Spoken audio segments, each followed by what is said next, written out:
All right, it looks like we are live. You may begin, Mayor. All right, I'd like to call the May 18th, 2021 Longmont City Council study session to order. The chair would like to have the record reflect that council members Christensen, Martin, Rodriguez, Hidalgo-Fahring, Waters, and Peck, and myself were all present, all 7 of us. Can we go ahead and start with the roll call, or I'm sorry, the pledge, please? Should we have Aren, do you want to lead us? Mayor Pro Tem Rodriguez? Sure thing. Great. I pledge allegiance to the flag of the United States of America, and to the republic for which it stands, one nation, under God, indivisible, with liberty and justice for all. All right, thank you, Mayor Pro Tem. All right, just a reminder, anyone wishing to provide public comment during the public invited to be heard must watch the live stream of the meeting and call in only when I open up the meeting for public comment. You will call that number, enter that ID, and then you'll be called by the last 3 digits of your phone number. So that said, let's move on to any motions to direct the city manager to add agenda items to future agendas. Mayor Pro Tem Rodriguez. Thank you, Mayor Bagley. First, a clarification, and then, if necessary, a motion. My understanding was in our last meeting, Councilmember Christensen brought up an item that she wanted to discuss considering the inclusionary policy we have as far as housing is concerned. And that my understanding is that we would bring that up during the June-July agenda item that's scheduled when we return the inclusionary policy for discussion. Is that correct? Correct. Yes, okay. And then I remember Councilmember Martin making a secondary comment, or I don't remember if it was a motion or not. And that's my question, is whether Councilmember Martin's item was also moved and adopted for discussion at the same meeting or not. I don't remember what Council Martin's issue was, but I do know that we are having Councilmember Peck's issue, and I think it was Councilmember Christensen. Yes. But that's coming back when we talk about inclusionary housing. Yeah, So, I don't remember. I remember the comment by Councilmember Martin. I don't remember if it was included in the motion in the direction to bring it back. Frankly, neither do I. so I would move to bring that into that same discussion. And if I recall correctly, it's considering the voluntary alternative agreement and how that functions within the ordinance, but I can't remember Councilmember Martin's statement at that time.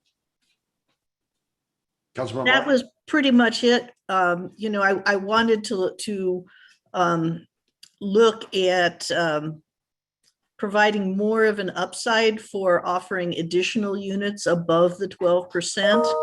And my idea was that credits that could be used elsewhere instead of fee and lieu was not necessarily the right kind of incentive for every builder, and that we should look at other ones. And I was willing to leave that up to the staff as to what might be appropriate and just have some discussion on it. So my idea was that I wanted all the council members who had additional items to be included in that discussion when the time is appropriate versus ad hoc discussions, as you can imagine. And so if Councilmember Martin's item wasn't initially included last week, I'd like to have that included in the agenda item when it comes up for discussion. Harold, can we put that on the agenda, please? All right.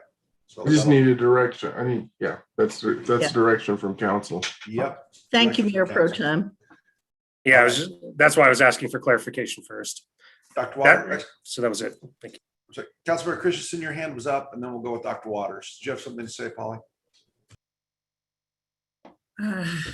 Well, I was under the impression that we were going to discuss this at the retreat. But if it's going to come up, my motion to discuss the fact that we are giving away, letting the developers determine whether they can, where the land goes and who builds on it, I think is important. If that's going to come up in June, then I'm happy. I was not clear on how that got resolved. Is that actually going to come back in June?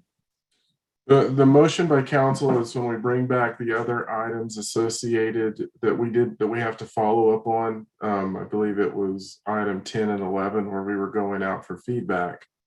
When we brought those items, we were going to bring your item in conjunction with those items back for conversation. I think it was items 11 and 12, but 11 and 12. whatever, yeah. But when that comes back, we were going to bring that other piece back for conversation. And then what I understand now is also direction to bring this other component back and looking at the voluntary alternative agreement. And I want to say it may have been July in that time frame. I'm not sure if it's June or July. I'll have to go back and look. Well, that's what I heard was June or July.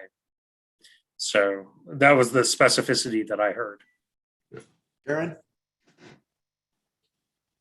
Yes, Mayor, I think realistically that would be more in the July timeframe rather than June, but it certainly is on our radar. So I would anticipate that in July.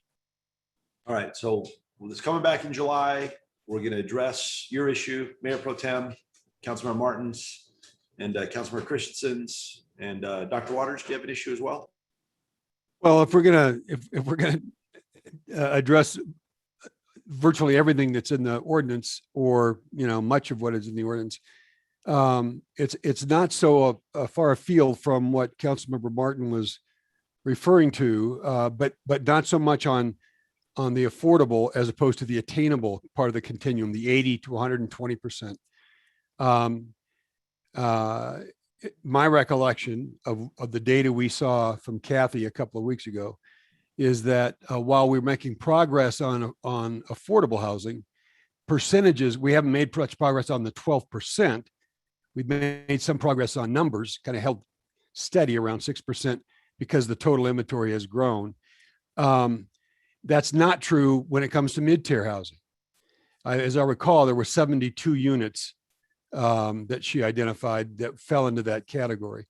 So when we get into that discussion, I think we need to spend some time at least achieving some understanding of why it is that we don't see more applications for permits or more activity around what would be considered attainable or mid-tier housing, the 80 to 100%, where people can take advantage of no payment in lieu, and that we're just not seeing the development or the construction of that kind of product. So if we're going to unpack a number of these areas, I think we ought to spend some time, in addition to the other things we've heard, on what more should we be thinking about, either incentives or elimination of disincentives for developers and builders to focus on that 80 to 120% AMI range. I'm sure that when the time comes, we'll be able to talk about all aspects of the affordable housing ordinance. So, Harold, we look forward to having that opportunity. Got it. All right, let's go ahead and hold on. So let's go ahead and open up. I'm going to go ahead and read a proclamation. In the meantime, let's go ahead and open up the public invited to be heard, if that's okay. Can we go ahead and put that on the screen and have people start calling in? And I am going to read, 1 second.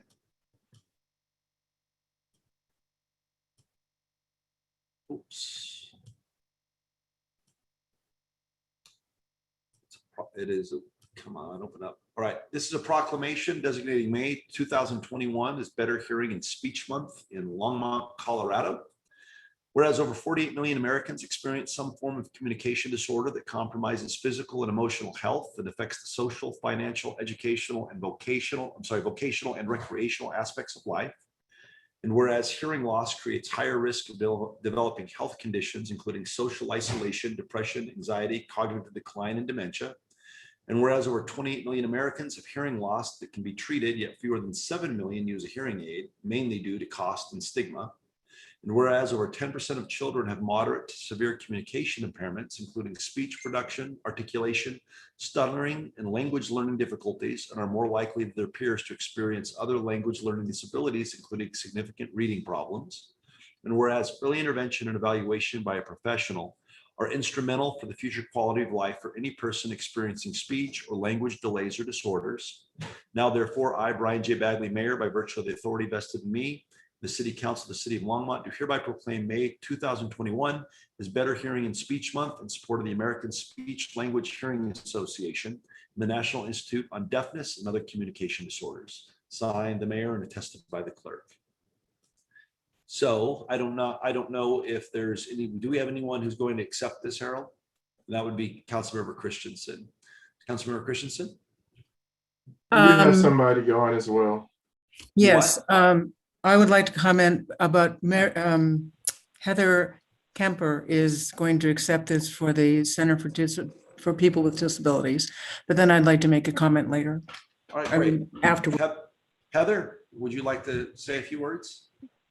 Sure. Thank you. Hello. And thank you for Councilmember Christensen for the invitation to speak and participate and accept this proclamation.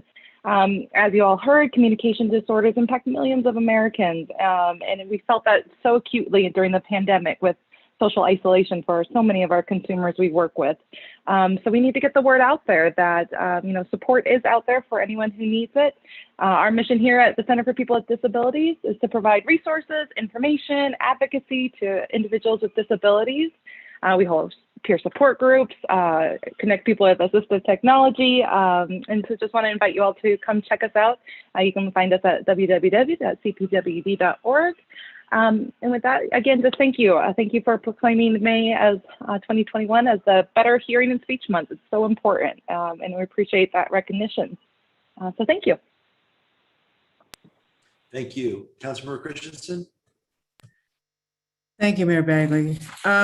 I put this forth because, of course, this is a 70-year tradition to declare May Better Speech and Hearing Month. And I thank Heather for accepting this. And I was thinking of my friend Sherry, who was one of my earliest chums. And Sherry was born a regular kid, and then she got measles at a very young age as an infant, and she became deaf. And from her, I observed how to deal with a disability with grace and humor and courage. And so I wanted to honor her. I would also like to read off a little list of helpful hints for people who do not seem to, helpful hints for dealing with people who have who are hard of hearing or deaf. Do not cover your mouth. Do not talk to the back of someone's head. Do not talk with your back to them. Do not talk from another room. Do not use speakerphone mode because no one can hear with it. Please do not exaggerate your lip movements or speak slowly. Do not keep repeating the same phrase the same way. If someone didn't understand it the first time, they won't understand it the second time. Try rephrasing it. Do not assume that hearing aids cure deafness. That's why they're called aids. They help, they don't cure it. Do not assume the person before you knows that you're talking to them. Maintain eye contact. Do not ignore deaf people in groups or as individuals. Do not say, never mind. It implies that they are not worth your time. Understand that we truly are not trying to annoy you. We truly cannot hear you. Please refer to deaf people as deaf and hard of hearing, not hearing impaired. I only found that out today, that a lot of people find that term hearing impaired extremely offensive. I don't, but anyway. And thank you for issuing this proclamation, Council. All right, thank you very much. All right, let's go on then to first call public invited to be heard. How many people do we have in the queue? We have 3 people in the queue, Mayor. All right, let's go Would ahead. you like me to leave the slide up for the first caller or take it down now? Let's leave the slide up for the first caller, then close it after the first one. Okay, Okay, sounds good. thanks. All right, caller with the phone number ending in 161. I just asked you to unmute yourself. Please state your name and address for the record, and you will have 3 minutes.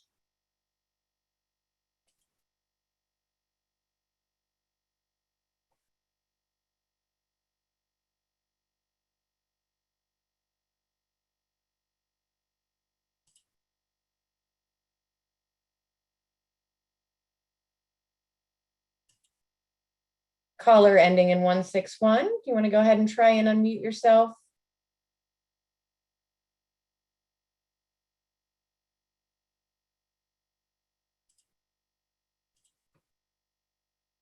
All right, let's move on to the next caller and we will come back. Caller with a number ending in 721. I'm going to ask you to unmute yourself. If you could please state your name and your address for the record, and you have 3 minutes.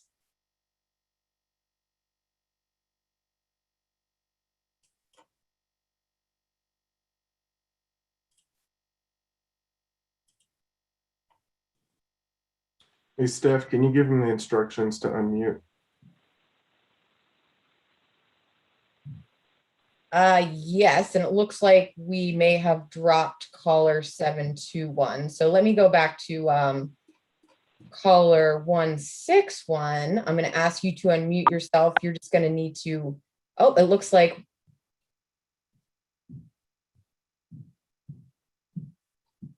Hello, can you hear us? Okay, let's go on to caller 161. I'm going to ask you to unmute. Just press *6 on your phone. You should be able to unmute yourself.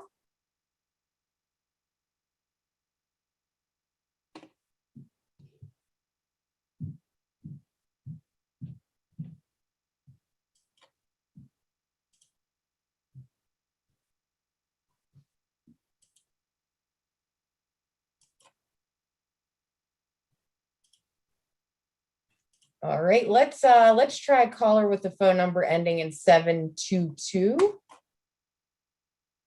I'm going to ask you to unmute *6 on your phone. Hi, this is Lynette McLean, and I'm a Longmont resident on Sandpoint Drive. And I just wanted to tell the council and the staff and anyone who's listening that we're having an event tomorrow, the 19th at 12:30. It's a virtual event, and it's called What is in Our Air? And we're going to have Dr. Helmig and somebody from Earthworks who's going to share some data with us on what is in our air locally. And it's part one of a 3-part series. The second part is going to be health effects of air pollution, and the third one is going to be how to take action, what to do. Longmont Public Media is going to broadcast these 3 events. So if you can't make it tomorrow at 12:30, you can view it on Longmont Public Media. But this is something that I know the council has signed a resolution about climate change, and a lot of the members have run on climate change being dedicated to being interested in our climate. So I hope that you'll get involved and attend this and be interested. That's all I have. Thank you. All right, are the other 2 callers back? Let's close it out. We have, all right, one of the callers is back. Caller with a number ending in 721. I'm going to go ahead and ask you to unmute yourself. If you could, please state your name and your address for the record. Am I unmuted? Yes, you are. Hello? Excellent. City Council members, Mayor Bagley, Scott Stewart, 229 Grant Street, Longmont. Real quick, to the council members that and city staff members that are looking into the expansion opportunities at the airport. There is no doubt that the expanded airport within Longmont could be considered a success for the airport. I ask that you also look at the surrounding community and its impact by the airport operations.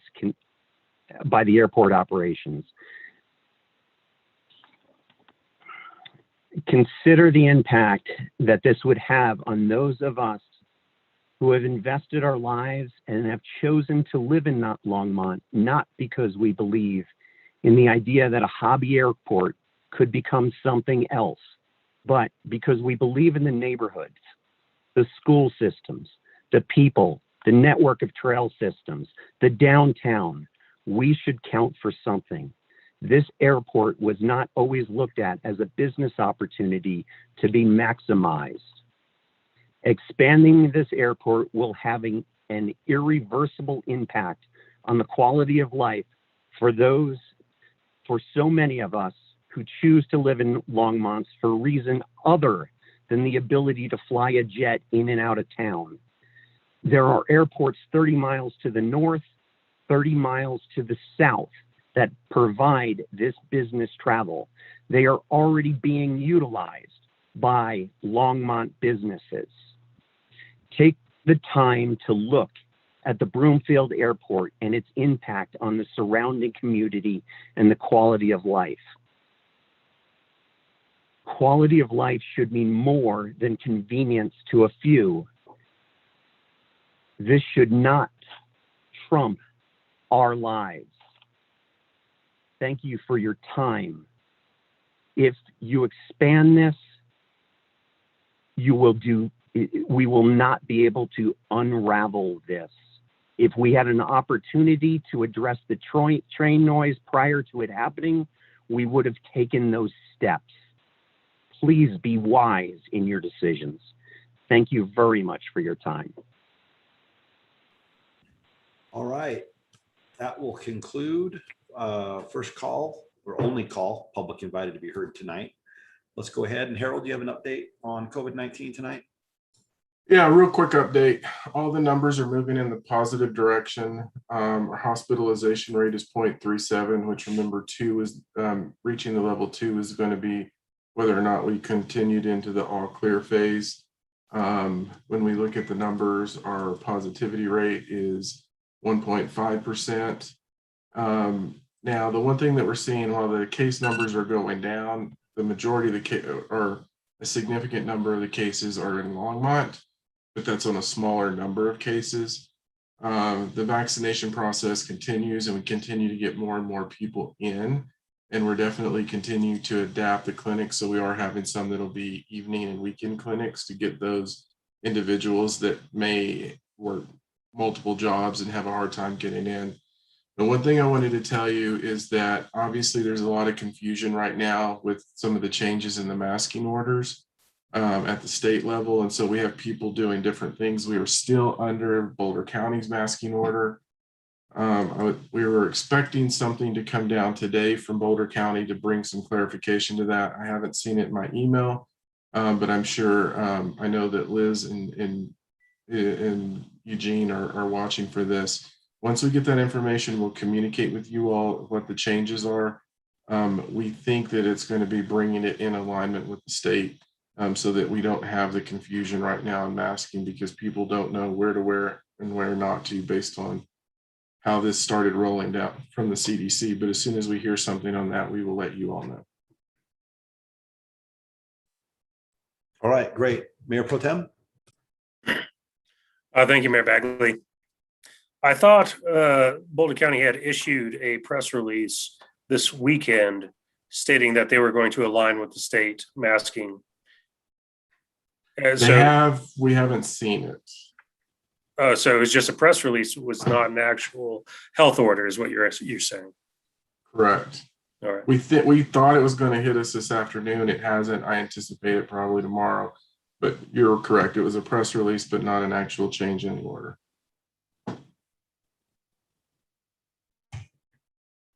All right, let's move on then to our study session items. Let's move up 6C, which is an update on healthy beverages for Children's Meal Initiative, because I believe we have some children who probably need to go to bed.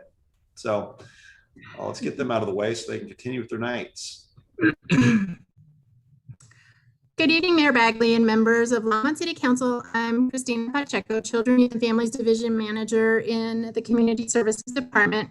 City staff and Boulder County public health representatives were in front of City Council on March 3rd of 2020 to discuss a draft ordinance on healthy beverages on children's menus.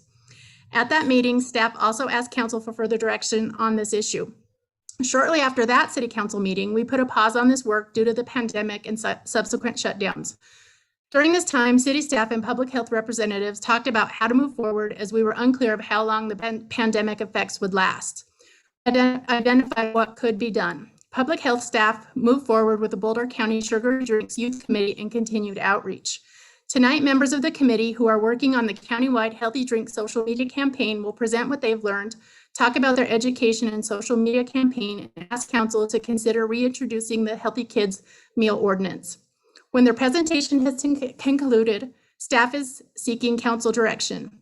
We'll pick back up where we left off pre-pandemic with gathering restaurant feedback through Engage Longmont within the timeframe outlined in the information that you were provided in your packet. We'll answer any questions, ask for feedback on moving forward, and we'll take any other direction council may have for staff. And with that, I will turn it over for our presentation. All right, who wants to start?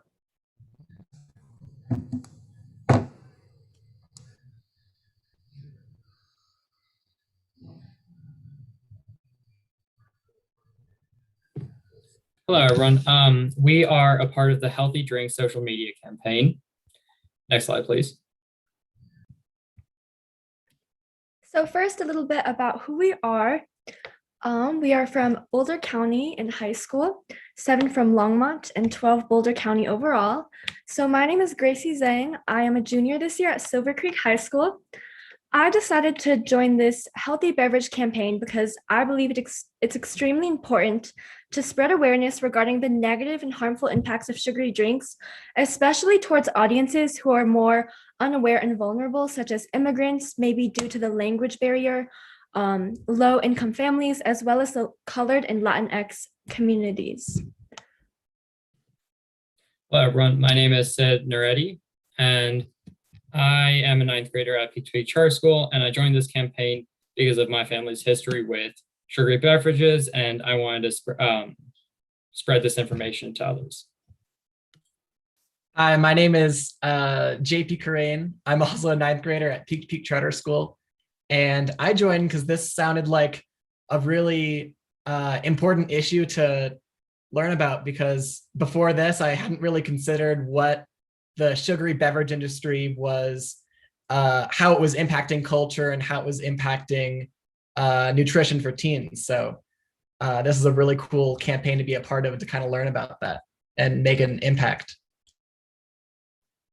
And I'm Nivedita Prabhu. I am a junior also at Peak to Peak Charter School. And the reason that I joined this team is because I'm personally really interested in health and medicine, and sort of echoing what JP said, was kind of more curious to learn about the extent of how different practices from the sugary beverage industry is affecting not only our health as teenagers, but also the health of our county and community in general. Next slide, please. So our overall prominent goal is using different social media forms to inform and educate the youth on essentially how these soda and beverage companies and industries are trying to take advantage of you using different tactics. So we first dove into researching kind of different effective modern day campaigns, which were quite successful, and taking inspiration from their actions to implement into our own products.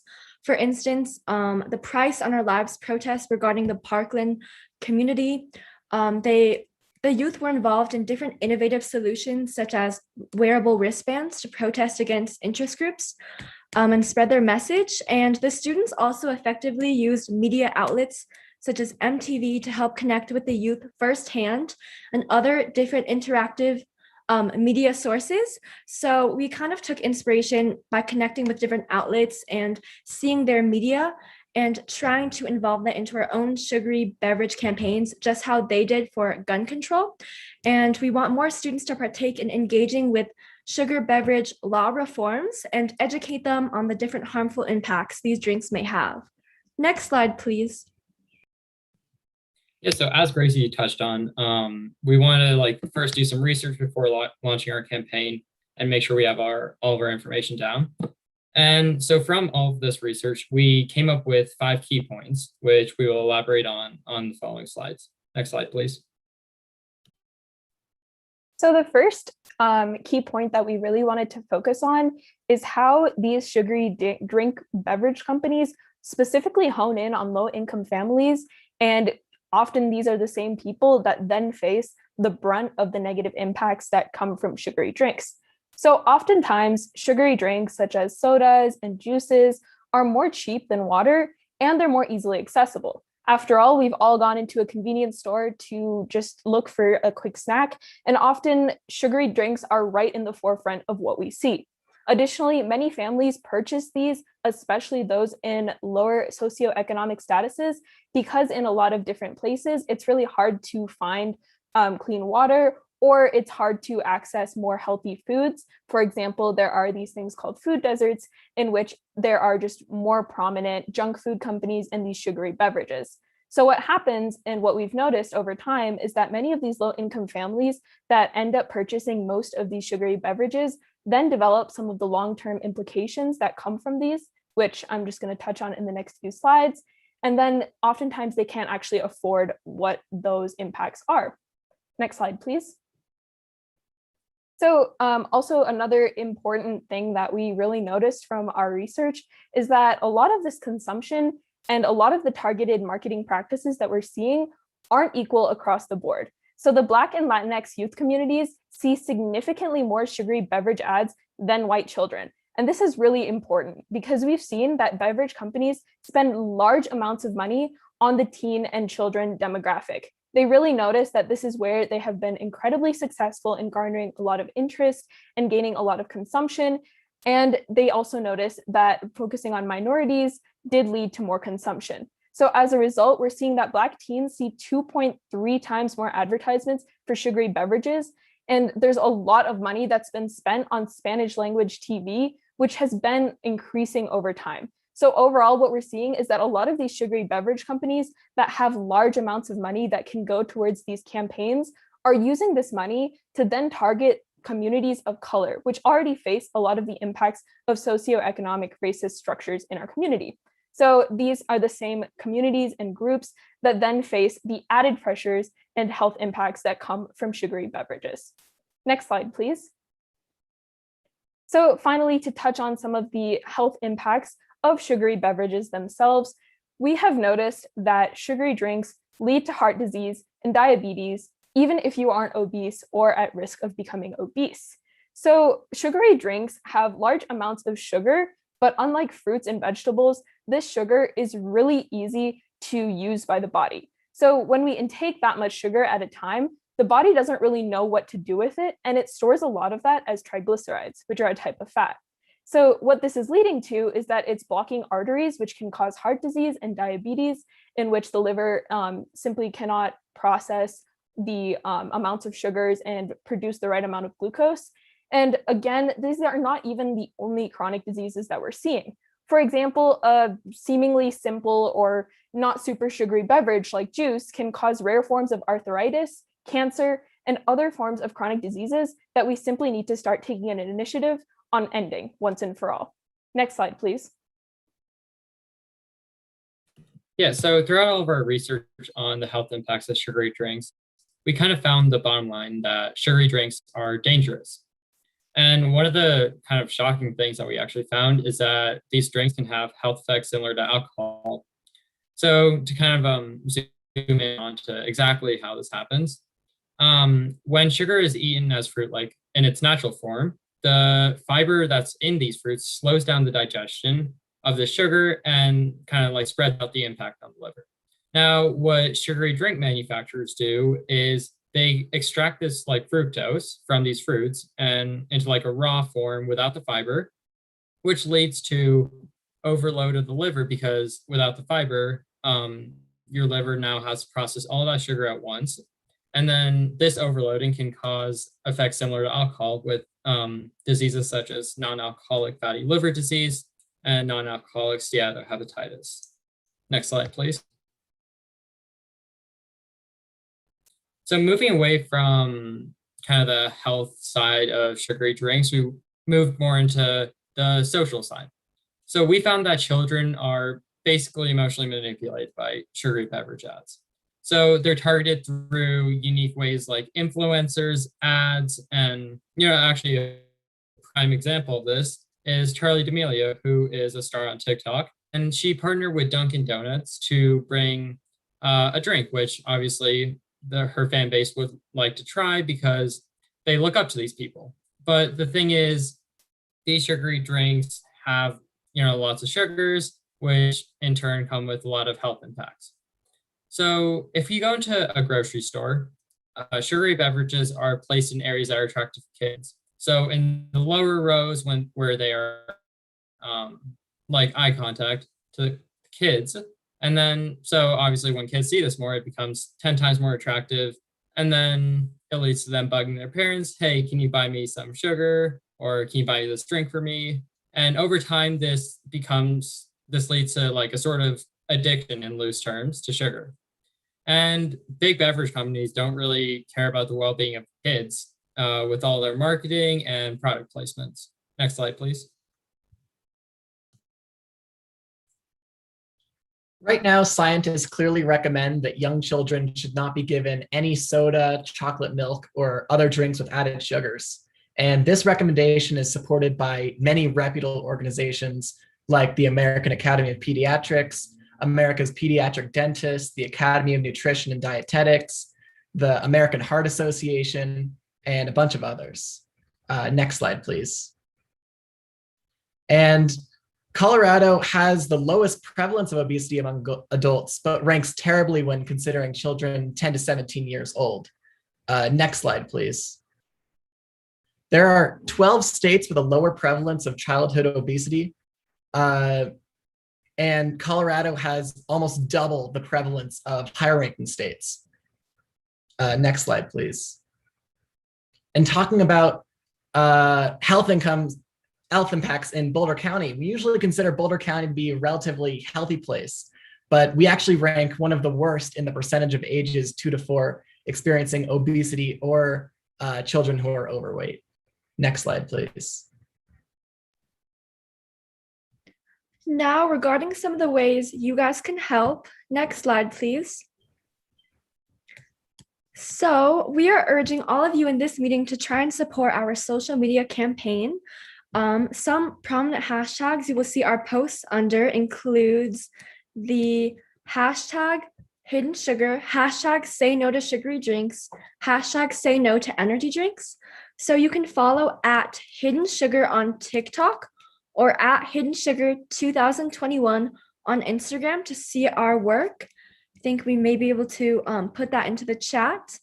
And we are trying to post a few times every week so you can see a lot of the posts and TikToks we have made with our different captions and story posts as well.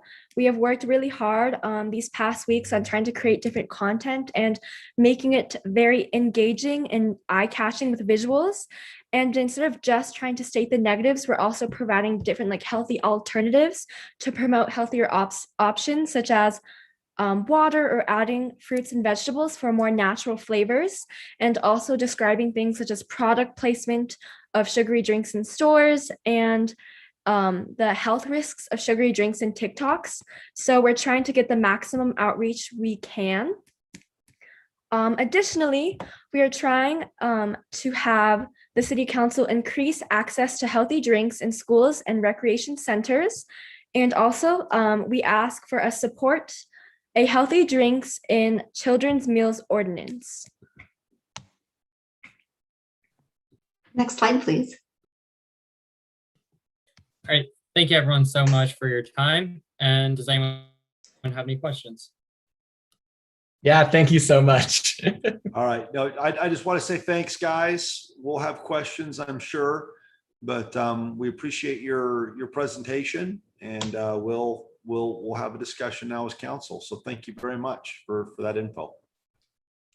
I did have something prepared, just 3 minutes or so, but if council would prefer to go straight to questions, that's fine. Mrs. Edstrom, go ahead and you're here. Go ahead and share your comments, please. Well, thank you very much. They are a really hard act to follow. The youth have brought such energy and passion to this campaign. So I'm very appreciative to them. And I am, by contrast, much less interesting and charming. So I will be very brief in my comments to respect your time. So since it's been about 14 months since we last presented at City Council, I just wanted to give a very brief overview of what the council, what the ordinance entails. So essentially, it would affect any children's meal that's bundled, which basically is when food and drink are combined at one price for children, intended for children. And it would stipulate that all beverages be healthy beverages that are unsweetened for children, such as water, sparkling water, or unflavored milk. But it would in no way preclude parents or children from ordering any drink they want off the menu. As far as all of the restaurants in Boulder County, in Longmont, only 25% would actually be impacted. So only 25% of the restaurants actually have children's meal that offer sugary drinks to children. So COVID has been disruptive to everybody, but it's really underlined the importance of addressing childhood obesity. There was recently an article in the academic journal Pediatrics that stated that over the course of COVID, the rate of childhood obesity has increased 2%, which is really significant over that small amount of time. And that further, the increases have been mainly seen or especially felt in children who are Latinx, Black, who receive public health care and who are from lower income neighborhoods. So unfortunately, it's really furthering the gap, the health gap in the United States. So it hasn't only affected children's health, but obviously we're very cognizant of the fact that COVID has been very difficult for restaurants, and we feel very empathetic to the restaurant community. So moving forward, if this ordinance does pass, we are going to be very mindful of partnering with restaurants and being supportive. So to that end, we've secured funding that would pay for that would offset any costs incurred in reprinting children's menus. We would be there to provide technical support and even training to staff if restaurants would be interested. We're going to continue to do outreach and education to the community, which is always important. And we'd also like to suggest a 6-month implementation period, which would mean that restaurants would not need to be in accordance with the law until the beginning of next year. I won't go into all the outreach we've done because it's in the packets that you've received, but over the last 3.5 years, we've just done a tremendous amount of outreach to the Longmont community in all forms, and also particular to the Longmont business community, have done quite a bit of outreach to them. Nationally, healthy drinks and kids meals ordinances are gaining a lot of traction and steam. In fact, the National Restaurant Association and the American Beverage Association both endorse this type of policy, and the National Restaurant Association has actually gone so far as to consider it a top restaurant trend. So it's great on a national level, but on a more local level, what really matters to us is this has been a very community-led campaign. We have concerned parents and local healthcare professionals and restaurant owners and people involved with children and youth themselves. And that's been very important to our campaign. And we also have the support of so many local nonprofits, from the Salute Clinic to the Hour Center to local dentists. So we just really collectively believe that this is an effective approach to prioritize the health of children here in Longmont. So thank you for your time. Thank you, Christina. We appreciate that. So anything else from the group? All right, with that, we'll say thank you. And Harold, what do you need from us? I assume that at this point, we're going to interact with local restaurants, get some feedback. That in direction to just bring the ordinance back to you all. I guess, Councilmember Peck. I move to direct staff to bring the ordinance back to us, the sugary drink ordinance, for consideration. All right, Councilmember Hidalgo-Fahring. Oh, I was going to second. All right, it's been moved and seconded, moved by Councilmember Peck, seconded by Councilmember Hidalgo-Fahring. I wouldn't have a problem with coming back. Councilmember Martin, are you waving your hand? Yes, you never let me second anything. I said second very early on. So I can defer. Okay, it doesn't matter as long as somebody seconds it, and I don't have to. If it's seconds, just pipe up. You don't wait for me to call on you for a second. If you want That's the floor, exactly what I did. Okay, well, I didn't hear you, so next time unmute and second. All right, and then I guess my only question would be, how is this going to impact? I'd like to hear before we vote at first ordinance, at least, I'd like to hear what the local restaurants, given that they're coming out of COVID, given that they're having a hard time filling up their staffs. I don't want to do anything now that's going to be, I support the idea, the ordinance. I just want to make sure that local restaurants are in a position to do that right now. Councilmember Martin, and then Councilmember Christensen. Yes, when I spoke with Mrs. Edstrom, I believe, Mrs. Edstrom, in advance of this meeting, and that was something that we touched on pretty seriously, that the length of time allowed for reprinting menus was going to be long enough, that financial assistance was going to be available to restaurants that were struggling to come back, and that in general, this would not be something that would need to disrupt the ordinary operation of a business, that it's, it's just like, we changed, not us, it was done at a higher level, I believe, but putting calories on menus. There was plenty of warning. Businesses did it. It improved goodwill among the public that the information was available. And I think this has been very well engineered in order to, do it that way with minimal impact. So I'm in favor of it. Councilmember Christensen.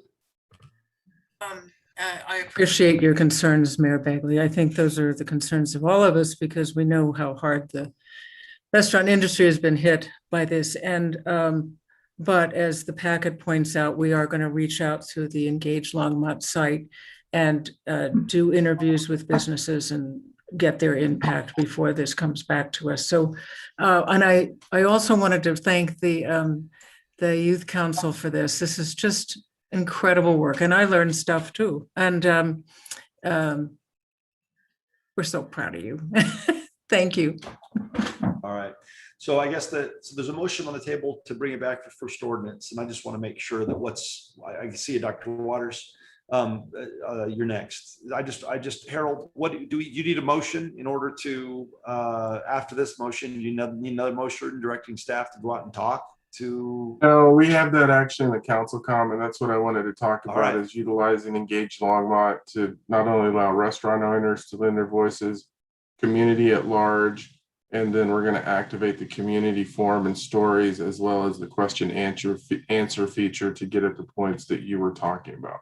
Perfect. So if that's the process, I'm going to vote for this. So that's good. Thank you. And then Dr. Waters? Yeah, it's my impression that we have some restaurant owners who have already adapted or made this change. One of the champions, as I recall, is one of our leading restaurateurs. Christina, could you just tell us a bit about what's already happened in terms of the adoption of the idea and adaptation of their practices in some of our local restaurants? Yes, absolutely. Sean Gaffner, as you mentioned, made this transition a few years ago, and anecdotally for him, he's received nothing but positive feedback, no customer complaints. I mean, essentially, it's just making a healthy choice, the easy choice. It's not changing anybody's choice at all. There's also been some research out of the Robert Wood Johnson Foundation that looked into the state of California and one other community that looked into how this was implemented in those communities. And they found over 2 different places that this is a large sample size, that out of hundreds and hundreds of managers interviewed, there was only 4 recorded incidences of customer complaining at all. So it was also passed in Lafayette a few years ago, as you may be aware. Anecdotally there as well, it had wide community support and restaurant support. It didn't seem to affect business. And if council would like, I actually have a name of a council member in Lafayette who has experience with this and can to attest the fact that it was minimally disruptive at all to restaurants in that community. Thank you. Thank you. There's a motion on the floor directing staff to bring back a first ordinance with the understanding that it sounds like Harold's going to do some prep work before that happens. All in favor, say aye. Aye. Aye. Opposed, say nay. All right, motion carries unanimously. Thank you very much, guys and gals. We appreciate it.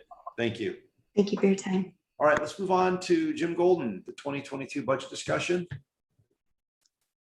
Mayor Bagley, members of council, I'm Jim Golden, the Chief Financial Officer.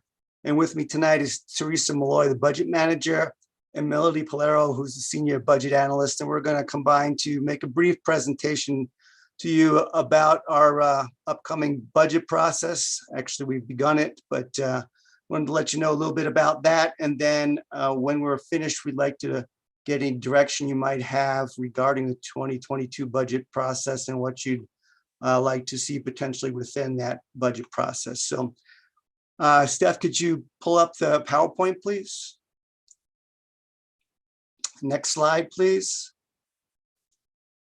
All right, so this here is the general calendar for the 2022 budget process. We have begun having our departments prepare their budget requests.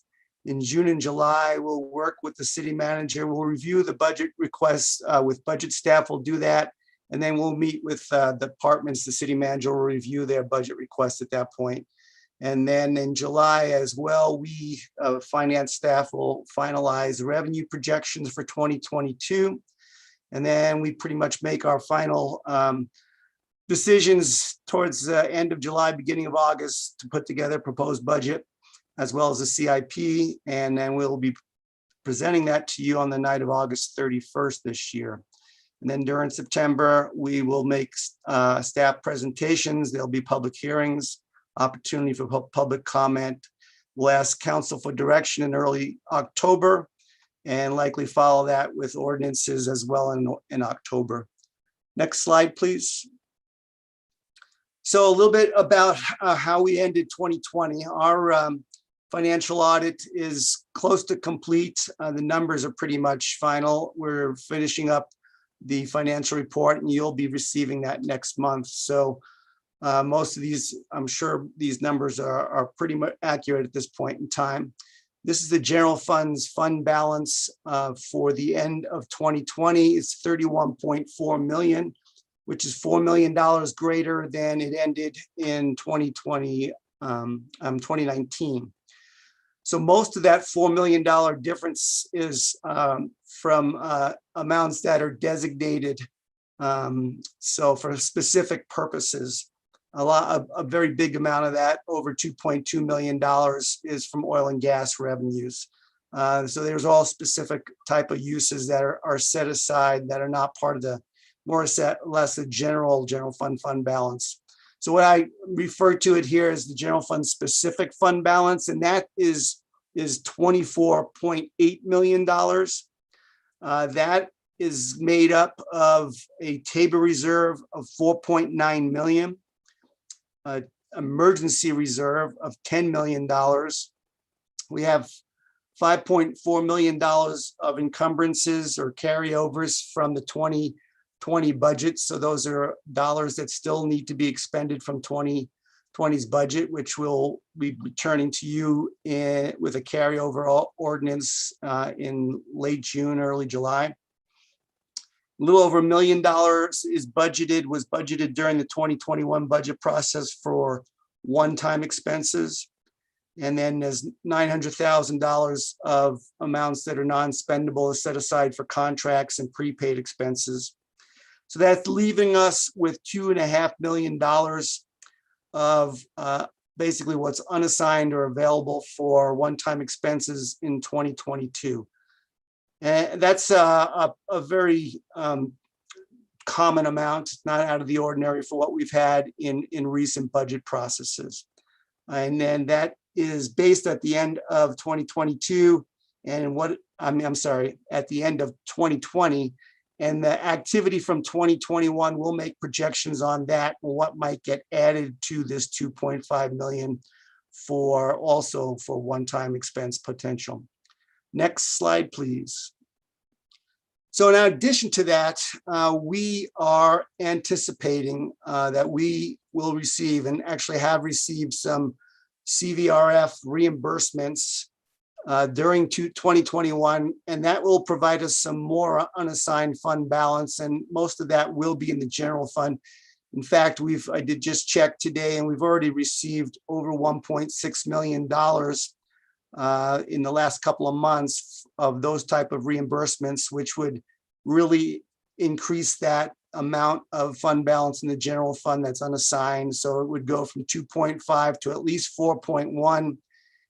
And we are still anticipating another up to 2 million or more of reimbursements. It's just a question. I won't be counting on that until we actually receive those. Once they're approved and that we receive the reimbursements, then they'll be worked into those fund balance amounts. Most of them will be from the general fund. There are some from other operating funds, though, and we'll have to sort through that once those dollars are received to see what they're actually approving. Then the emergency reserve that I've referred to of over $10 million, that equates to a 8% emergency reserve and now a 3.58% stabilization reserve. And you might recall that the council's financial policy is to try to strive to reach a 3% minimum stabilization reserve or as high as an up to a 8% stabilization reserve. So for the first time, we've actually exceeded 3% here in 21. And then the public improvement fund results for 2020 is that we had about $600,000 more than we were projecting in the 2021 budget process. And on top of that, we did have remaining in that process $791,000 that we had not yet designated for use in the CIP. So there is right there alone almost close to $1.4 million that would be available from prior years in the public improvement fund for capital projects. I should point out, though, that there's some pretty significant needs that we're facing. We are running into cost overruns in our fire station projects. And we also, of course, still have to finish funding the full cost of the first and main transit station costs. We've been putting dollars away towards that, but we're still short of where we need to be there. So those are things that are certainly on our existing list of priorities as we move into the budget process. Next slide, please. So our sales tax revenue, we finished 2020 up 4.6% over 2019. And that, of course, exceeded our 2020 budget, which was originally based on 2.8% growth. So with the conservative projections that we built into 2020's sales and use tax, as well as our 2021 budget, the 2021 budget itself is actually required. It would take only a decrease actually of 2.65% below 2020 collections to reach our 2021 budget. So we're in a strong position with our sales and use tax revenue looking ahead. Next slide, please. Now through March, after 3 months, we are actually up 13.1% in our sales and use tax revenue. That's obviously very strong. So we were expecting to have a strong March because March was a tough month last year. We're expecting it'll be a strong April as well, because April was probably our worst month of the year last year. So hopefully that we'll continue to see that strong double-digit growth. So we won't make that final projection about sales tax until July. I want to get a couple more months of activity below the belt so that we know what we're looking at and how well it is doing at least 5 months or so into the year. If we had a conservative projection, which we typically have used in our CIP projection process, if we used a 3% growth for 2021 and a 3% growth in 2022, then we would be looking at $3 million of new sales and use tax available for ongoing expenses in the 2022 general fund budget. Now, if we changed that to a 6% growth in 21, followed by 3% in 22, it would be as much as $4.5 million. So it just gives you an idea of what we could be looking at for sales tax dollars available for ongoing expenses. Next slide, please. So the preliminary valuations that came out from the county recently estimate a $2 million increase in our property tax revenue in 2022. That's a 9% increase over this current year's valuations. The next slide. So between the sales tax and the property tax projections, we would generate at least $5 million of new ongoing revenue for 2022. And again, that's just assuming 3% growth for 2021. So staff will more than likely propose that we use part of that ongoing revenue for one-time expenses for 2022, and then we would be able to save that ongoing ongoing revenue for the 2023 budget, which would be a non-reassessment year for property tax. And we wouldn't see that same level of new revenue from that source in 23, but by not spending all of this on ongoing revenue, on ongoing expenses, it would be available to use instead in 23 for that purpose. Next slide. So I'm going to hand it over to Teresa here, and she'll pick it up on priority-based budgeting. Thanks, Jim. Teresa Malloy, Budget Manager.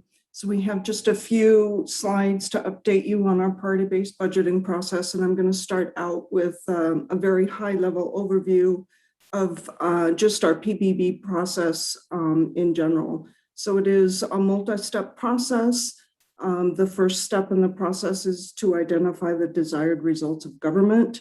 And in 2018, for our 2019 budget was when, under council direction, we updated our desired results to match what was in Envision Longmont. So that is what you see here on this slide. Next slide, please. The second step is really then to define the results, and those again came out of Envision Longmont. So they were the goals and outcomes of those guiding principles. And then the third step is really to value those results with the community. And this information was included in your council packet. But here are the results of that community engagement that we did. So next slide, please.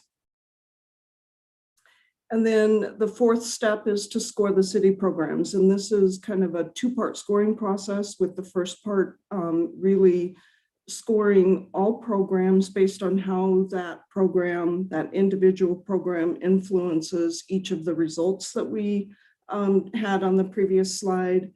And then the second part of the scoring is encompasses what we call basic program attributes. So it's 4 basic program attributes, that whether your program and how your program is mandated, how the reliance on the city to provide the program, what portion of the community is served by the program, and finally a cost recovery of the program. So next slide, please.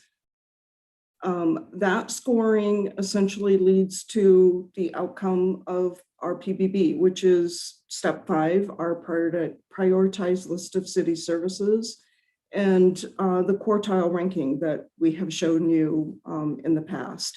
And I know this is a little difficult to see on this slide, but this is the quartile ranking that we showed you during our 2021 budget process in September, October. So this is really showing you our 21 proposed budget versus our 20 adopted budget. The darker blue bar on the top is the proposed budget. The lighter blue bar is the adopted budget. So it's just a comparison by quartile of our 2 budget years. Next slide, please. So council has directed us to incorporate equity into our priority-based budgeting process. And the way that we are going to do this is through a 2-step process over 2 years.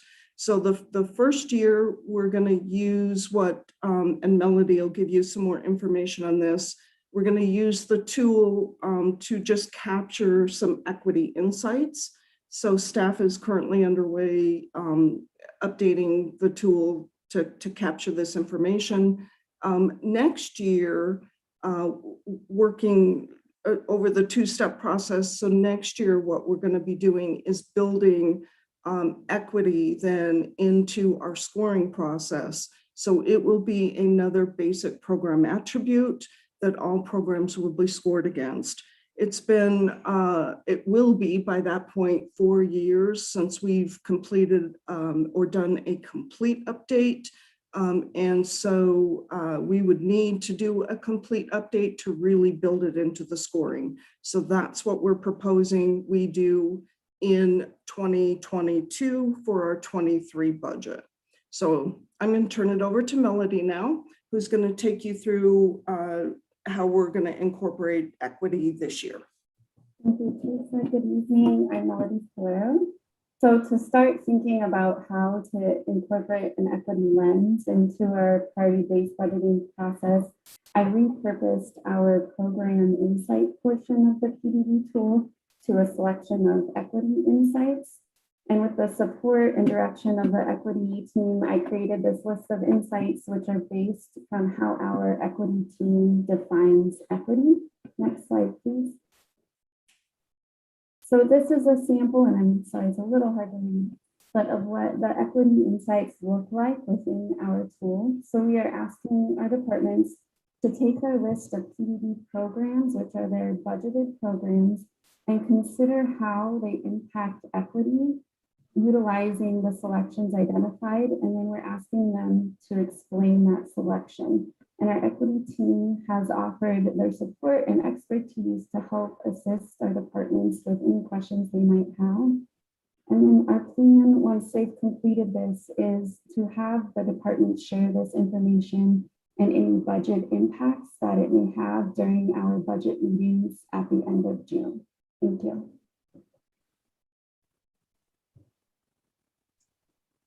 Okay, so that's our presentation.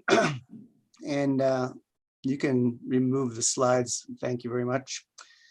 And so again, we are open to any direction the council might have, any questions you might have about the information we presented.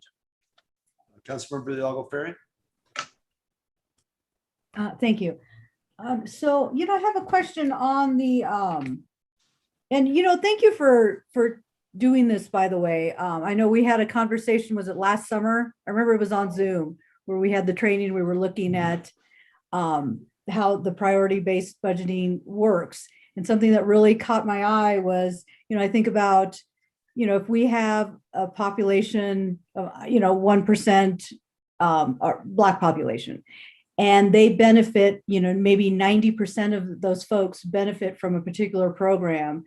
But my concern was that based on how we were viewing, as a community as a whole, that that they might not be getting the funds that they would need for particular programs. So I appreciate you delving deep and looking at those aspects. Something that I was looking at, that the criteria, that rubric or that list. And then one part doesn't directly support equity, but would have disproportionate impacts if reduced. What are some examples of what that would be? Oh, our main example would be, so we have a program, park maintenance. And so if we eliminated that program or reduced funding for that program, that could disproportionately impact people who utilize that program, the parks and greenway spaces. It could impact their mental health if they don't have access to those areas. And so it's really trying to get after that aspect. Okay. Okay. I think the way I describe it is, it may not directly, what's the word I'm looking for, contribute or add to equity within our system. Mm-hmm. But if you don't fund it, it actually reduces equity within the system because you're impacting something that people depend on. So the example that I will give you, this actually is not here. It was in a previous community when they were talking about how we were going to address public swimming pools. We had a number of them and the cost on that. And some recommendations came out. Well, we can raise the fees, we can stop doing this. And what the conversation really focused on was either one of those approaches actually negatively impact the lower economic demographics within the community because they need those, they utilize those programs. And so that's really what is kind of another good example to come into this is we can make decisions on existing programs to reduce it, but it disproportionately impacts different areas of our community. Okay. Okay. Thanks.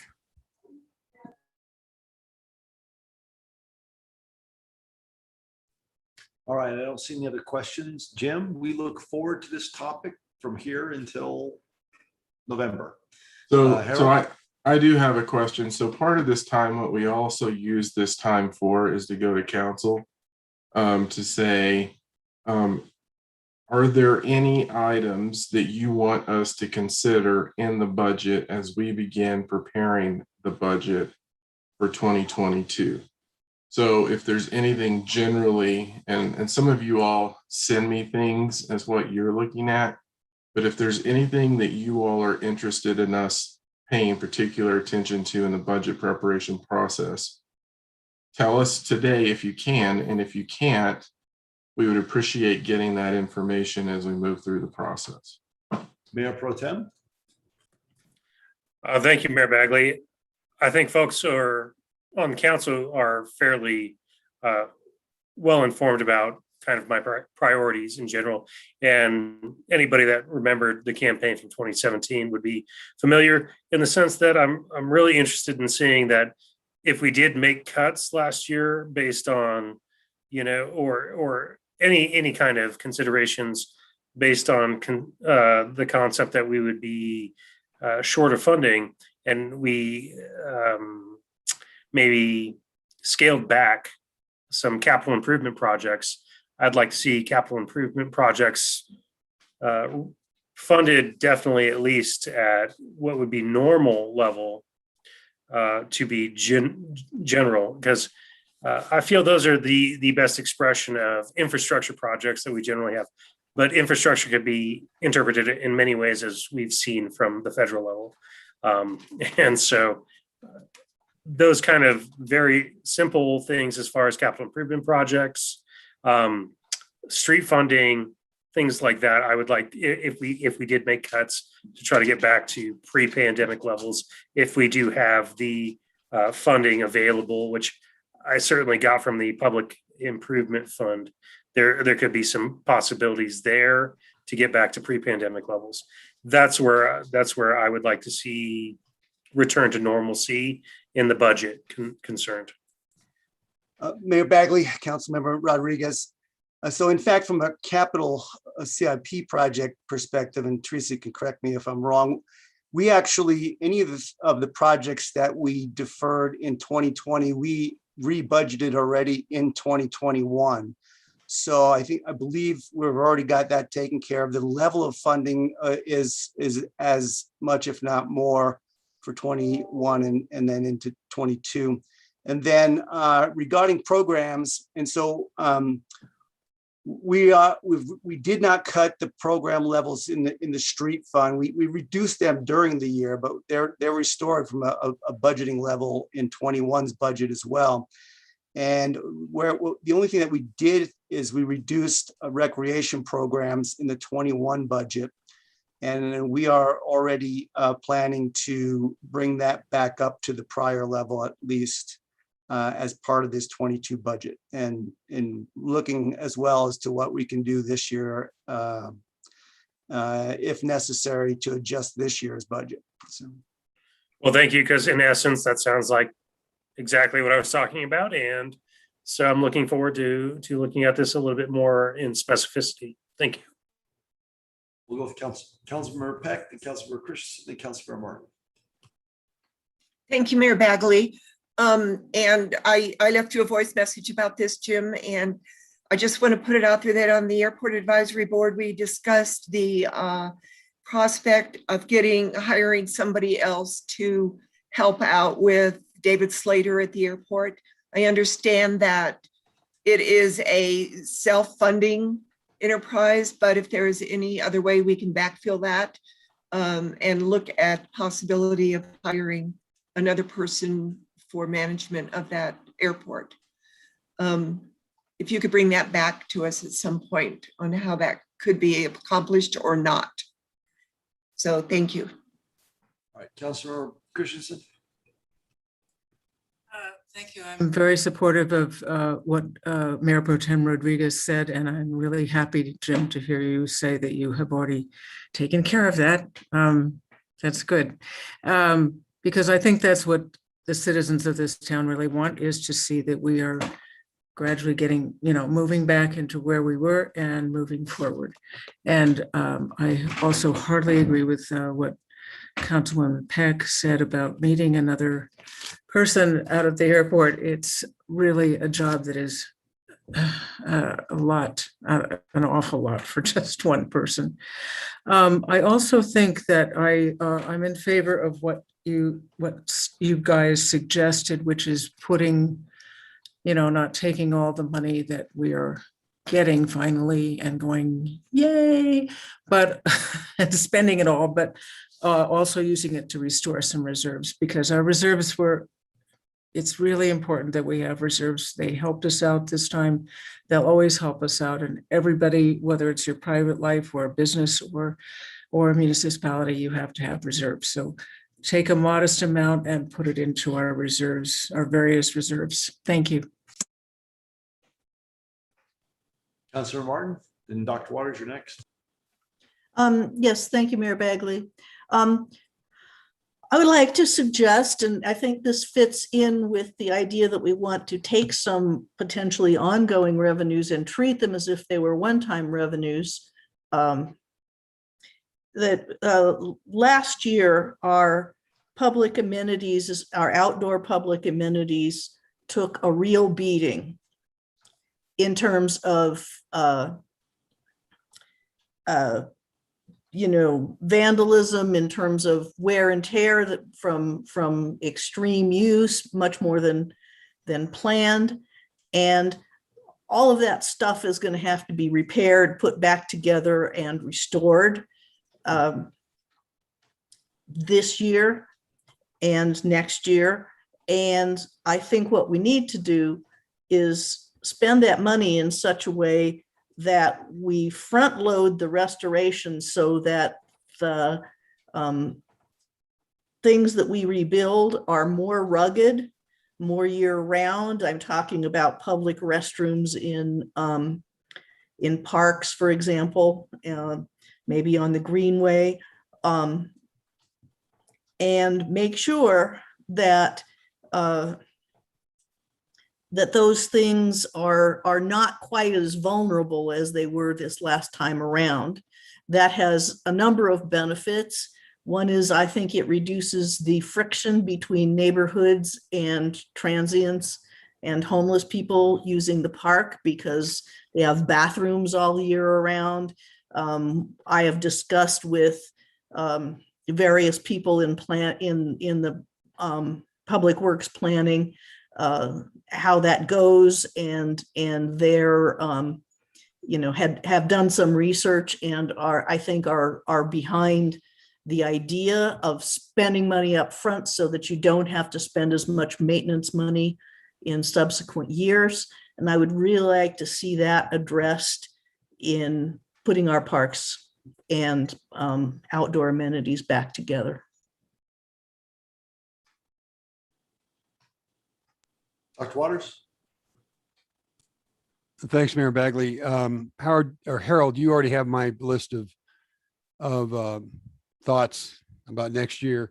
But in listening to Jim's presentation tonight, there are of the things that I've shared with you, I think there are two that sounds to me like should be candidates for one-time expenditures of one-time money this year if we're looking for what would be the highest and best use of those dollars consistent with council objectives.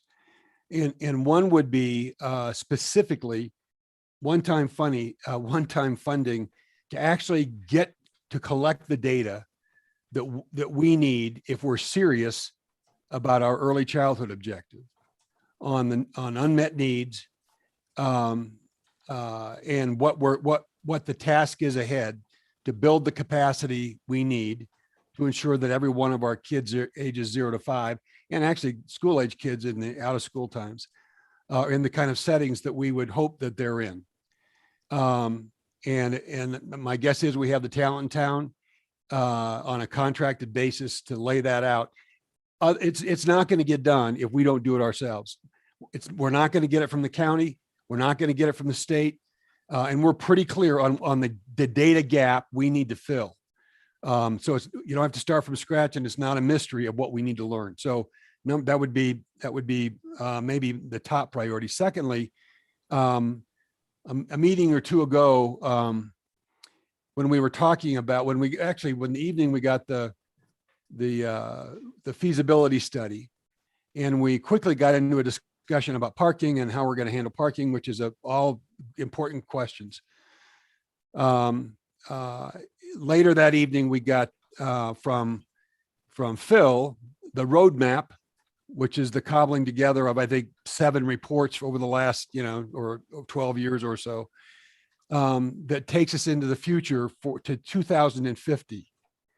With maybe Phil's done this, but as a council member, I don't remember being in a single conversation with members of this council, unless it's at a one-on-one, about what we share or understand as the future of transportation on a local basis. If we're going to move into the future with making good decisions today or over the next year or 2 or 3 about what to do, not only with street design, parking structures, traffic patterns, it seems to me that we ought to do that and be smarter about what is coming at us in the relatively near future. So for one-time funds, from my perspective, if we could bring together a process that would educate us and the community about what's coming, so that we could share a common language and at least have resources we could refer back to. And I'm thinking about public forum speakers, opportunities for public engagement. It would be time well spent. I know we have a lot on the agenda, but we will be in the wrong kinds of discussions, in my opinion, about transportation for a long time if we don't share enough of a vision and an understanding of what's coming to make good decisions in real time about how to spend our money on whether it's street improvement or any other aspect of transportation, especially locally. So I'm done, but those are the two for me. All right, Jim, thank you very much for your presentation. Teresa, you too. Melody, thank you.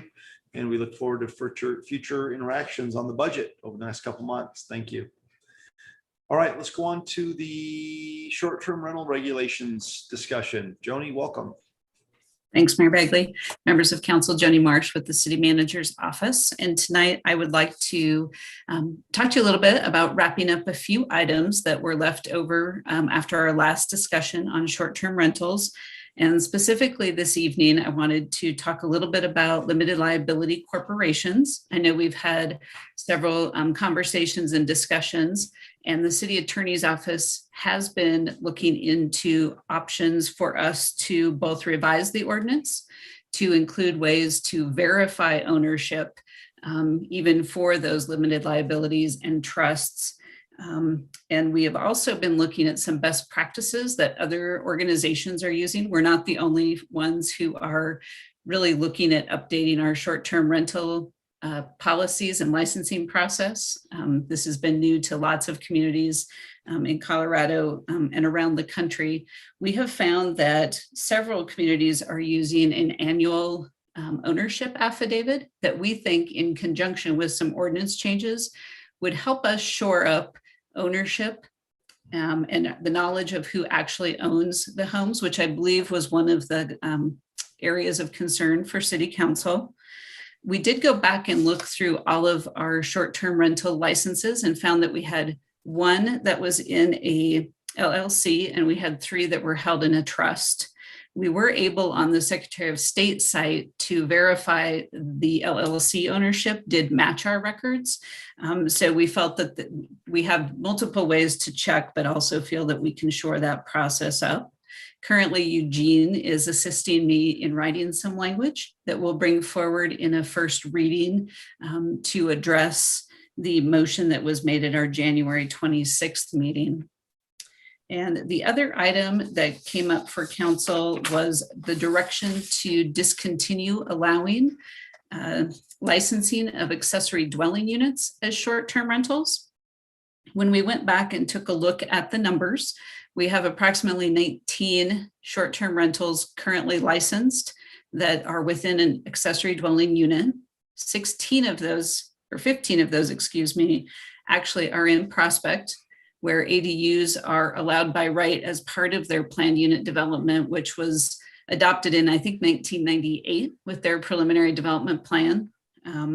So the other 4 are located around town, and those would become non-conforming uses in our code. Typically, how we regulate those non-conformities is they are allowed to continue, would be able to continue to be licensed until such time as they're discontinued for 180 days, and then they would no longer be allowed to retain that license. So we do think that those are some manageable numbers when we looked at the data to see what we were dealing with. And staff, I'm here this evening to answer any additional questions. I know that we also talked about parking, and I did ask Phil Greenwald to join us tonight. And then with particular questions regarding the LLCs, I would ask Eugene to jump in if council has questions, as he's been assisting me with the legal legwork on that piece. And with that, happy to answer questions. Councilmember Peck. Thank you, Mayor Bagley. Actually, I'm just curious, Joni, in the fact that in your council comments, you said that not you particularly, but staff had the ability to find out the principles on LLCs, because I've been trying to do that. And about a year ago, somebody else on staff, when I wanted to know if they knew who the principals were on a certain project, they said they had no way of finding that out according to our state ordinances on that, or statutes. So I'm curious, how actually do you find out the principles? Well, I think that Councilmember Peck, I think you make a good point. So in some instances, I think we're not going to be able to find that, because people are able to have a registered agent in that case. So you might not know the name. We happen to be able to match the one we had with what we found. And we're hoping that that affidavit that I discussed would also be kind of the disclosure document that would actually mean that we wouldn't issue you a short-term rental license if you didn't tell us exactly who was in that LLC.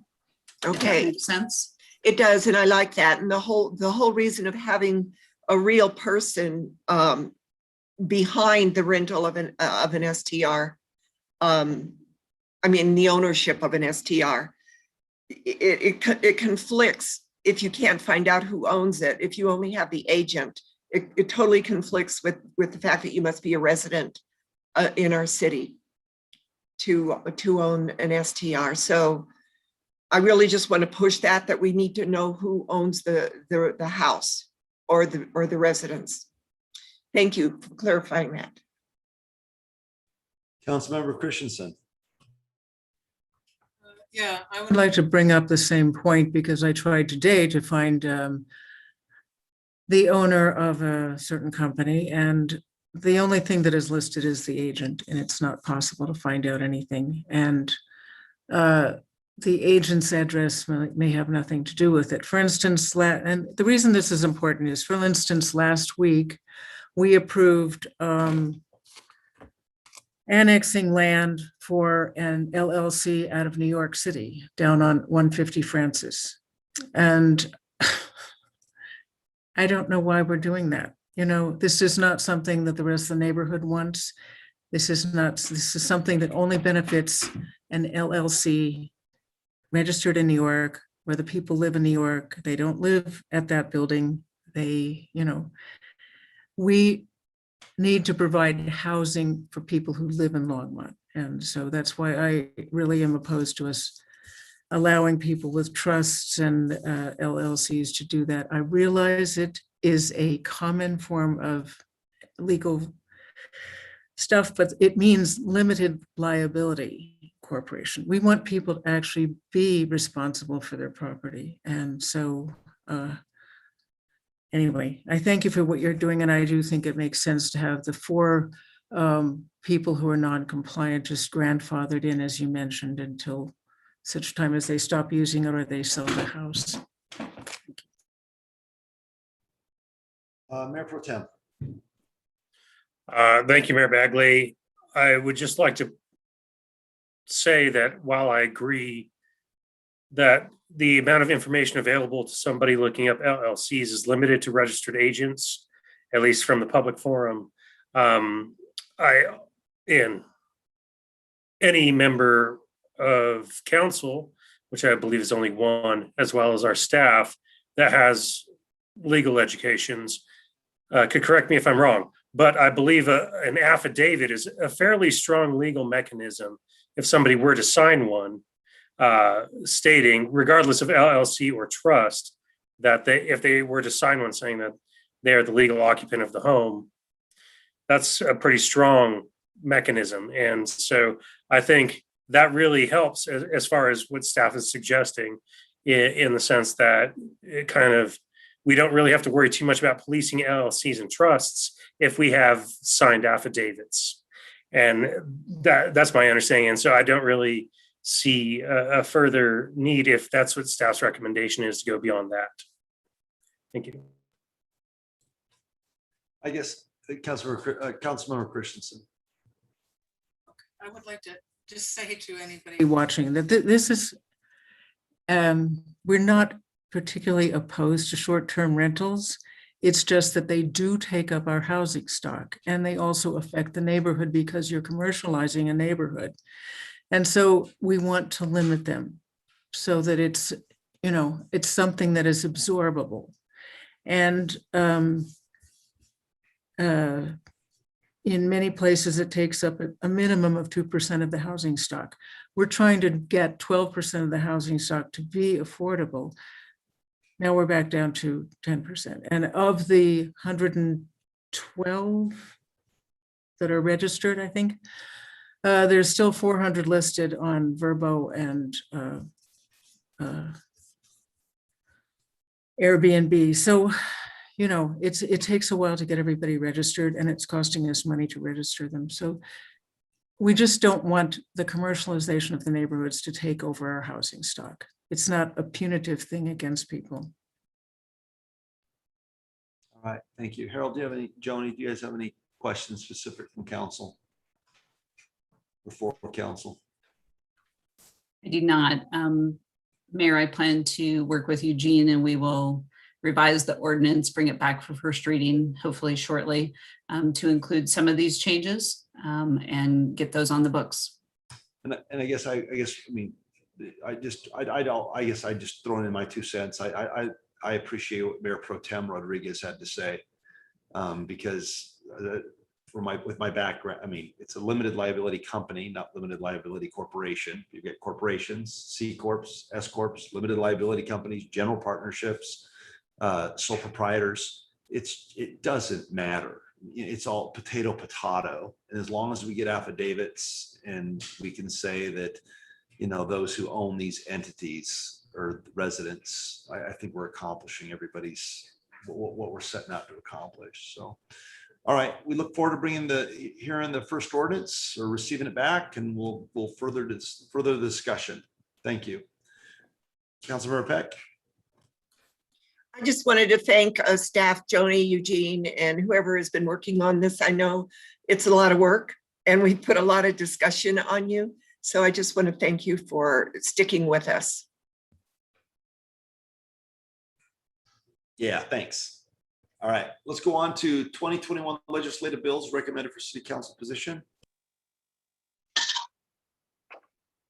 Hello, Mayor Bagley, members of council, Sandy Cedar, Assistant City Manager. I have two bills for your consideration today.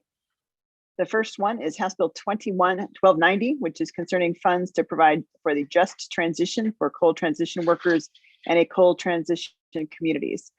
Essentially, this is a grant funding that helps people who are making that transition from coal plants by providing job training opportunities and other things in order to assist with that transition. So obviously our transition may be a little bit later than this grant. This is a 2 to 3 year grant, but those kinds of programs for workers that are in those types of jobs, I think are very important, certainly aligned with the City Council's work plan.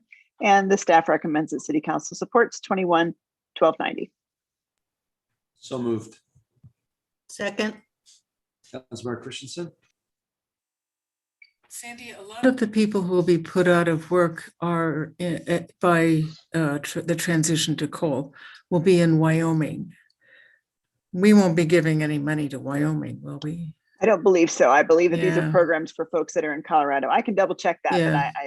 but I believe it's a Colorado program. Yeah, well, there are people maybe at that plant, but hopefully they can be transitioned into a better job. Yes. All right, seeing no further discussion or debate, all in favor of supporting this bill, say aye. Aye. Aye. Aye. Opposed, say nay. All right, the motion carries. All right, the next bill, Sandy. Thanks, Mayor. And there's actually a typo in your notes about this one. This is Senate Bill 21-262, not 265. My apologies. Concerning transparency for special districts. The bill makes various changes to statutory provisions to promote additional transparency for special districts.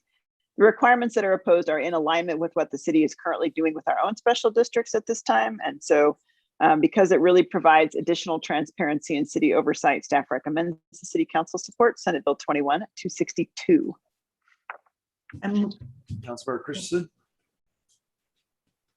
Support Senate Bill SB 21262. Second. It's All right, we have a motion by Councilmember Christensen and a second by Councilmember Hidalgo-Fahring to support this particular House bill. Seeing no further discussion, all in favor, Councilmember Christensen. This is not the bill we need, but it's a start. You know, it's a pretty modest bill, but it's sensible and it's a good start in holding people accountable. Thank you. All right, anybody opposed? All right, seeing that nobody wants to say anything opposed, let's go ahead and vote. All in favor, say aye. Aye. Opposed, say nay. All right, support for this bill passes unanimously. Let's go on to Mayor and Council comments. Anybody have anything they'd like to share this evening? Dr. Waters? Yeah, I would Councilmember only want to give a high five or a thumbs up, kudos to Kim and all of our museum staff. It was fun to open the Sunday morning Denver Post and see in the life and culture section the main feature article on the Longmont Museum and our Enduring Impressions exhibit. So good on everybody in the museum, and great visibility for Longmont and for the work they're doing in the museum. Councilmember Martin? Yes, thank you. I would like to say that, we've had several very nice articles in our two local news sources about investing in Longmont and various initiatives from the economic development organizations from downtown and from Advanced Longmont 2.0. And I have seen a lot of and heard a lot of resistance to an almost automatic resistance to change an investment in the community. And I just want to put out a plea for everyone to please keep a more open mind about that, because I'd like to remind you that the city council gets paid a pittance no matter how rich the city gets. And we would not be promoting any development ideas at all if we did not believe that they were for the benefit of the city. So, don't ask you to support any particular thing, but just keep an open mind.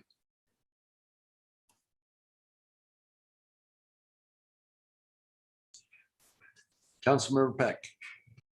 Thank you, Mayor Bagley. I just want to say that if you haven't had a chance to go out to Sandstone Ranch and that open space area, you should do it. It is absolutely gorgeous. We saw wild turkeys out there, and I got to save a little gosling who was lost in the reeds. So there are wild turkeys, eagles, hawks. It's just beautiful, and the birds are continually singing. We just have a beautiful city, and you should go out and take advantage of it. Thanks, Joan. Councilmember Hidalgo-Fahring, and then you follow. Thanks. So, earlier tonight we heard from a group of youth. One of them I recognized from the Youth Council, and I think Gracie is still on. He really utilizing that democratic process. It was so exciting to see our youth come forward, put together, work on this initiative, do the research, present the research, and move forward a piece of legislation, really. So it was exciting to see that. It just, again, it warms my heart. It makes me, as a teacher, it just makes me very hopeful for our future. We have some great leaders coming up. So, I don't want to be doing this work forever. But I'm hoping that my role in this place inspires other folks to get on their council, serve for their state or at the federal level, and just to see these kiddos just so gung-ho and showing such leadership in our community. It was really exciting to see that. And and the work that they're doing on Youth Council, when I come in those meetings, it's amazing. I just kind of sit back and just let those ideas fly. It's awesome. And Olga's doing a great job with that council. So I just wanted to kind of give a shout out to them. And I'm really impressed with the work that they're doing. And we have one more week, guys, one more week of school. The kids are loose. Me too. So Some of us I'm care overjoyed. more than others, Susie. Some of us care more than others. Like, woohoo. So, okay. That's it. Good night. Councilmember Christensen. Well, I do think that actually there is a lot of natural occurring investment in this town, and it doesn't require the city to do anything, because people are coming back and people are starting new businesses because we're all coming back. It's Tangerine has reopened here. Planet Fitness is opening a new store tomorrow. Blue Agave has opened a new place. It's really exciting to see, and the Hilton has finally opened. So it's really exciting to see so many things coming back. We're getting ready for summer with outdoor cafe seating on Main Street. All the kids are getting out of school. Let the chaos begin. Let Susie's summer vacation begin. And it's really delight. I just think that we're all much happier than last year this time. And we should remember that and be so grateful. My son on Friday will get his last shot. All of the things in my garden are coming up. And now we have a goose patrol. It's really exciting that our member Peck is running out there and saving geese. I had no idea. So anyway, I hope everybody is looking forward to spring. I think we are all feeling so much happier, and we should be very grateful for that. And for all that we have endured the last few years, we have a right to have a very good spring and a very good summer. So I hope you all do.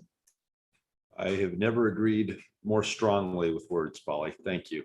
All right, then let's go ahead. Harold, anything? No comments other than if you have a senior, today was my senior's last day of school, getting ready to graduate. So for those of you all that know, when I first got here, my kids were not big, but now I've got a senior graduating. So some of us aren't looking forward to it ending so soon, but I'm happy to see where they go. So. Well, congratulations, Dad. Thanks. Eugene, do you have anything?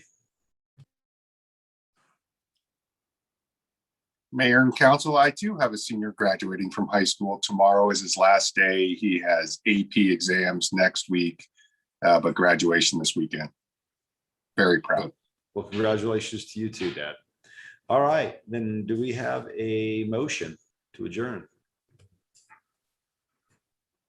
Councilmember Christensen. I move to adjourn. Second. All right, it's been moved and seconded. All in favor, say aye. Aye. Aye. Opposed, say nay.